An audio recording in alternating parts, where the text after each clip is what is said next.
There are 5 drinks you can make tomorrow morning in about 2 minutes that change one thing, whether your body spends the next few hours storing belly fat or burning it off. Not the soft fat you can pinch, the deep visceral fat that wraps around your organs and pushes your stomach out from the inside.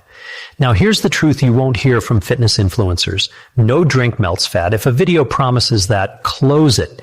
But the right morning drink acts like a speed bump for your breakfast. A massive sugar spike tells your body to store fat. A calm, flat morning tells your body to burn it. That's the whole game. I call it the sugar speed bump. Stick with me for a minute because you're not meant to drink all 5. You just choose one. Drink number 3 has the strongest science, but drink number 1 is the easiest. To understand why this works, think of your stomach like a funnel. If you drink juice or eat breakfast on an empty stomach, it's like pouring water down an open funnel. It dumps right through, hits your system all at once, and causes a massive sugar spike.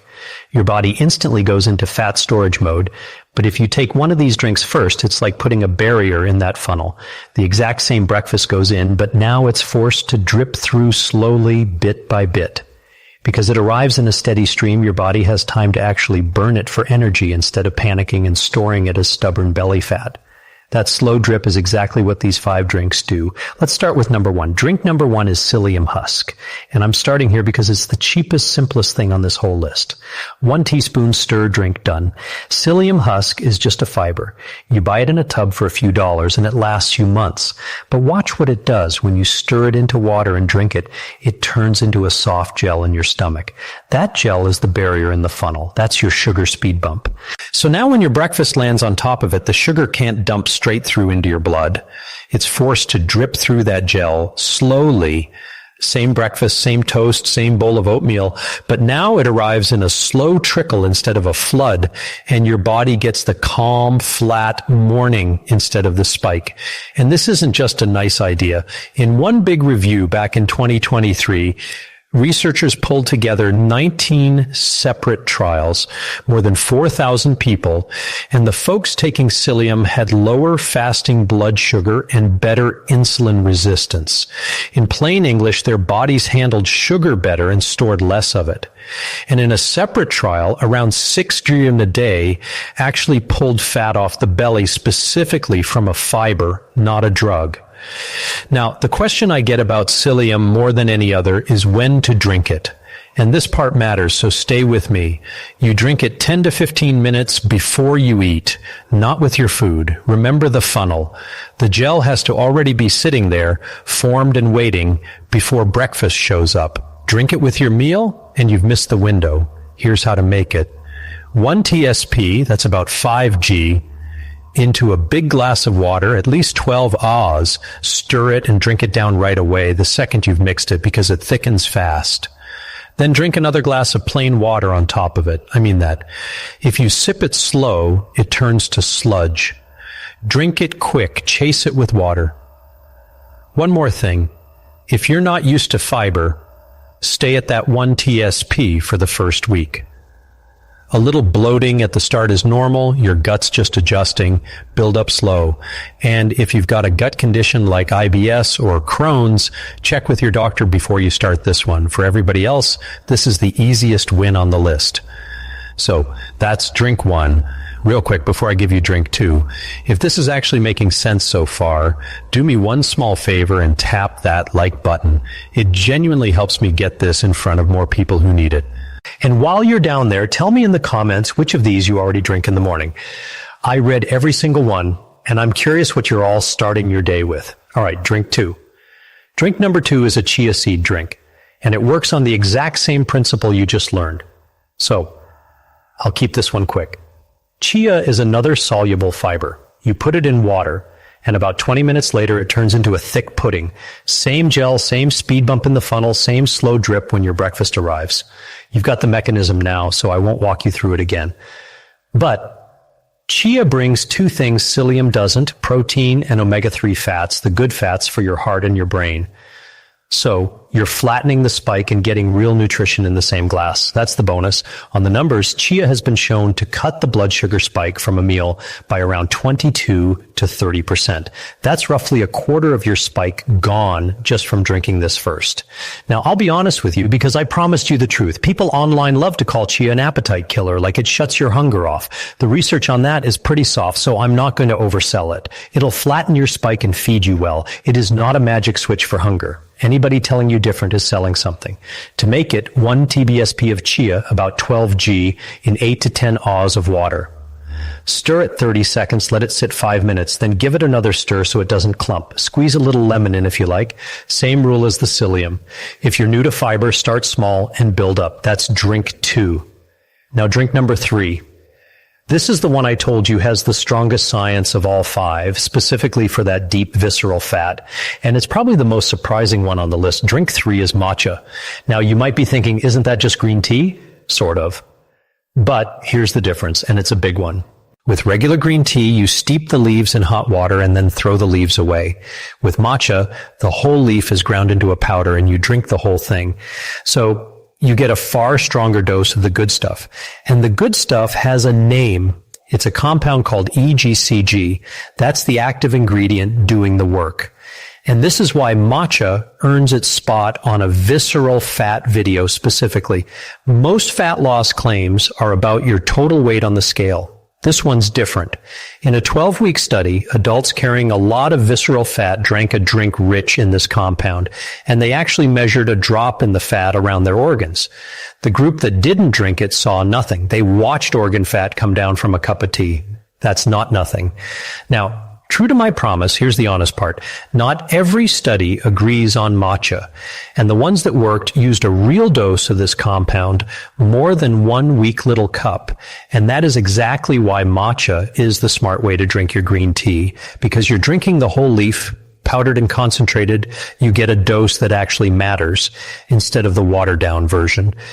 There's a second reason I love matcha, especially for folks over 60. It gives you caffeine, but it also gives you a calming compound called L-theanine that takes the edge off. So instead of the jittery buzz and the hard crash at 10 o'clock a.m., you get calm, steady energy. And that matters more than you'd think, because those afternoon crashes and that stress are exactly what drive the cravings that pack the visceral fat back on. I get it too. I love a strong coffee, but it winds me up and wrecks my sleep. Matcha doesn't do that to me. Now, here's almost everybody makes, and it ruins the whole thing. They pour boiling water straight onto the matcha.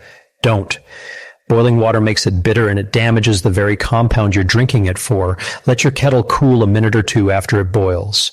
You want it hot, not boiling, around 175 degrees. Whisk it into a little paste first, then top it up. And whatever you do, don't add sugar. The sugar is the spike. The spike is the whole thing we're trying to avoid. That's drink 3, and that's the strongest science on the list. Drink number 4 is one even I was skeptical about until I looked at the blood sugar data, and it was hard to argue with. Drink 4 is apple cider vinegar. The active part of vinegar is something called acetic acid. That's the stuff that makes it taste sharp. And what it does is genuinely useful. It slows down how fast your stomach empties into your system. That's the speed bump again, working from the inside. It also helps your muscles soak up sugar out of your blood, and it switches on your body's fat-burning signal, an enzyme called AMPK. When AMPK is on, the message to your body is dead simple. Stop storing, start burning. So, vinegar blunts both your blood sugar and your insulin after a meal, and those are the two things this whole video is about.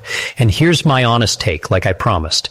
Apple cider vinegar is not a cure for anything. It will not fix insulin resistance on its own. It's a spike tool, but that spike control done every single morning is exactly what we're building here. Now, this one comes with a real warning, and I'm not skipping it. Apple cider vinegar is acid. You never, ever drink it straight. It can burn your throat and strip the enamel right off your teeth, and once that enamel's gone, it doesn't grow back. So, always dilute it.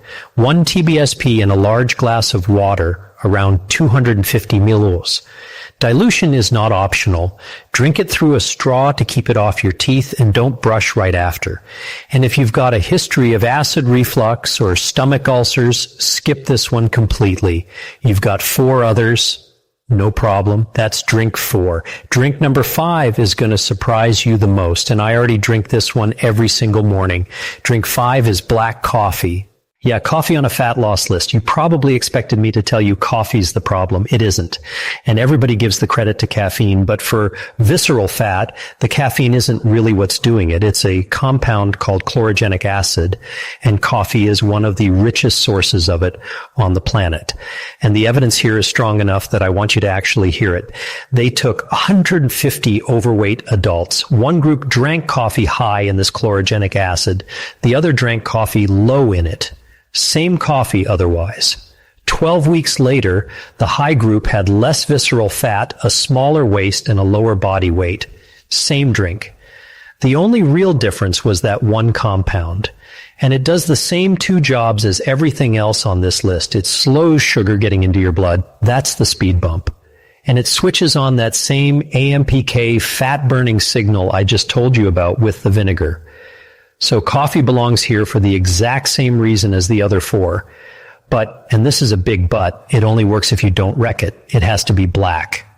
The second you stir in sugar or a sweet syrup, you've built the exact spike you drank the coffee to avoid. A little splash of milk is fine. The sugar and the syrups are out.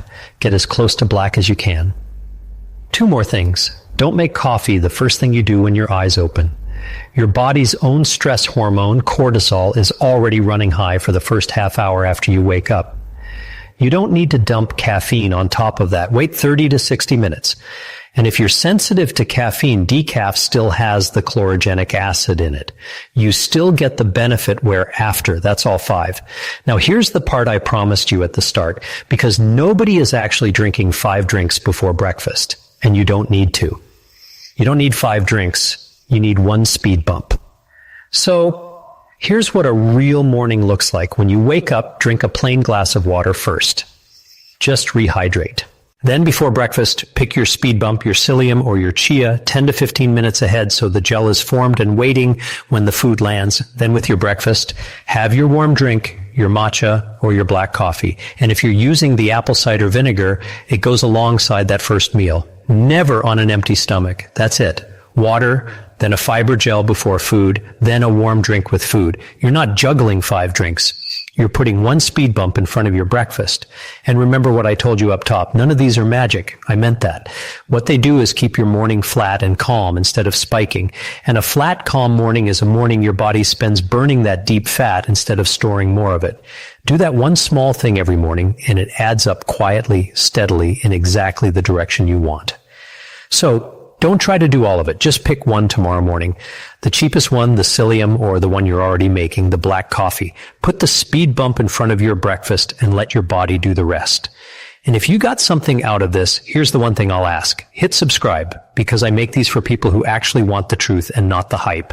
Give the video a like so it reaches somebody else who needs it. And tell me down in the comments what you want me to break down next. A drink, a food, a symptom you can't get a straight answer on, anything at all. Whatever gets asked for the most, that's the video I make next. I'll see you in that one.